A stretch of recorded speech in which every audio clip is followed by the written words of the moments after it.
Now, former Maricopa County Sheriff Joe Arpaio, fresh off Friday's presidential pardon, is considering another run for public office. Arpaio saying today he could run for several different positions, but is eyeing the seat of Arizona Senator Jeff Flake, a vocal critic of the president. Joining me now to talk about Sheriff Joe, border wall funding, and a whole lot more, Congressman Trent Franks, a member of both the Armed Services and Judiciary Committees. Congressman, welcome to the program. Good to see you tonight. Well, thank you for inviting me, Stuart. Is it possible that Sheriff Joe is going to primary Senator Jeff Flake if Senator Flake doesn't do the right thing by the president's growth agenda? Is that kind of a threat that's being held in reserve here? You know, I don't know, Stuart. It's hard for me to speak to that. I know there's been a lot of discussion about that primary, but I just don't know what. I haven't had any conversation with Sheriff Joe about that.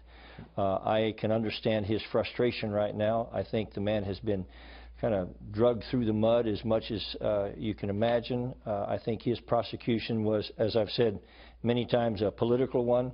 And, you know, a lot of people don't realize that George Soros came in from outside Arizona and spent over $2 million, I understand, just attacking Sheriff Joe in his last election. So anytime George Soros is coming after a guy, it must be a pretty good guy. They went after him quite deliberately.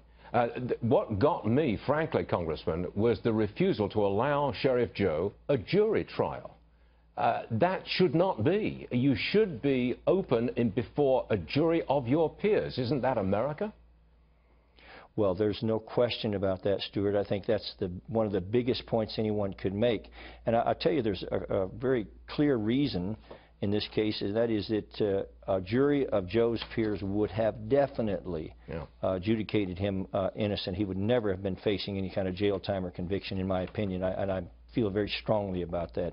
So, and this is a constitutional right. I know they said, well, you know, it isn't enough jail time. It has to be, I think they made sure that they would ask for just exactly enough to jail time that if they asked 2 or 3 more days of jail time, then he would have been given as a matter of law the jury trial. So this was really set up in a very political and a very unjust way. And I'm glad the president had the courage to say, no, we're not going to let that happen. We're going to put it right. And I really appreciate him. Also appreciate, you know, I heard your comments prior here to the people in Texas. The president really responded quickly and decisively in Texas. I used to be a Texan. They're the toughest people in the union.